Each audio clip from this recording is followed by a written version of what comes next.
खबर चंदौली से है। उत्तर प्रदेश के पूर्व मुख्यमंत्री एवं प्रख्यात स्वतंत्रता सेनानी पंडित कमलापति त्रिपाठी की 120वीं जयंती बड़े हर्षोल्लास के साथ मनाई गई।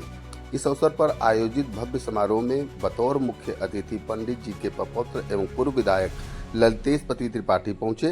कार्यक्रम में पंडित जी के योगदान, उनके विकास कार्यों और चंदौली से गहरे लगाव को लेकर विस्तार से चर्चा की। वहीं समारोह में संबोधन के दौरान ललितेशपति त्रिपाठी ने कहा कि पंडित कमलापति त्रिपाठी जी का चंदौली से विशेष नाता रहा है। उन्होंने यहाँ कई महत्वपूर्ण विकास कार्य कराए, जिससे जिले की तस्वीर बदलने में मदद मिली। आज पंडित कमलापति त्रिपाठी जी की 120वीं जयंती का कार्यक्रम था और हर वर्ष की भांति यहाँ चंदौली मुख्यालय पे उनकी प्रतिमा पे समाज के लोग और पार्टी के लोग सब मिलकर उनकी जयंती मनाते हैं।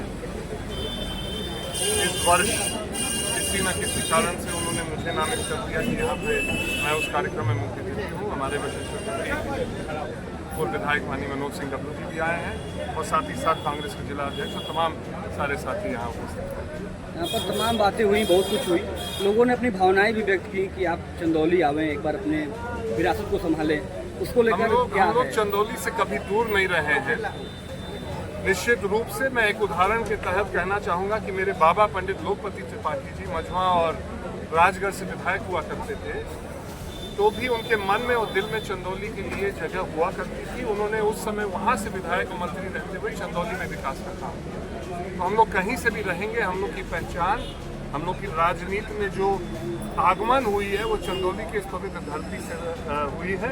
जहाँ कहीं पे भी रहेंगे, चंदौली हम लोग के हृदय में है और चंदौली के लिए हम लोग हमेशा करने का कोशिश करेंगे। राजनीतिक तौर पे भी आगामी कुछ दिनों में देखने को मिल सकता है क्या? अब चुनाव आ रहा है, हम लोग सब गठबंधन में हैं।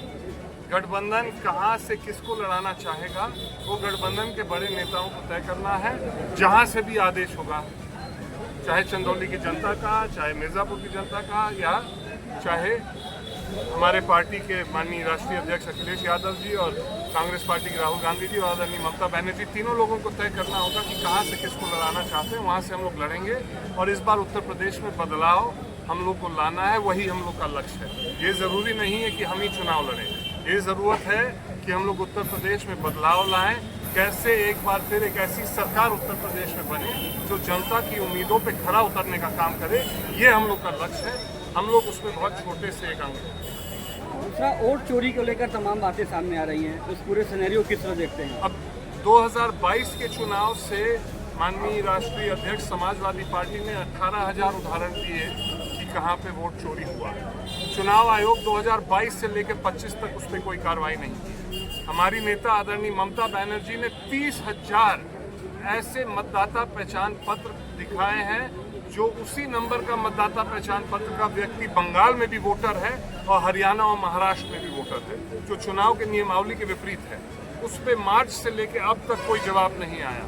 आदरणीय राहुल गांधी जी ने एकमात्र विधानसभा से कितने डुप्लीकेट नाम हैं, कितने संदिग्ध नाम हैं, कितने नाम ऐसे जोड़े गए हैं जो 80-80, 90-90 साल के हैं और पहले बार के मतदाता बन रहे हैं। उन सारे नामों का उन्होंने सामने चुनाव आयोग के सामने और भारतीय जनता पार्टी की सरकार के सामने रखा। आज बिहार में 7 करोड़ वोटर में से 7 करोड़ टोटल मतदाता हैं, 65 लाख लोगों के नाम मतदाता सूची से कटे हैं।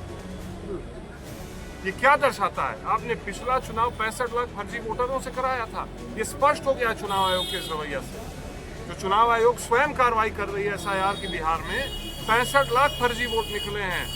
7 करोड़ में से 8% फर्जी वोट अगर निकल रहा है प्रदेश में, तो उसका मतलब कि पिछला जो लोकसभा चुनाव हुआ था बिहार का, वो भी गलत हुआ था। हमारी पार्टी की मांग है कि तत्काल लोकसभा को भंग करिए, मतदाता सूची सही करिए, फिर से चुनाव कराइए, दूध का दूध, पानी का पानी हो जाएगा।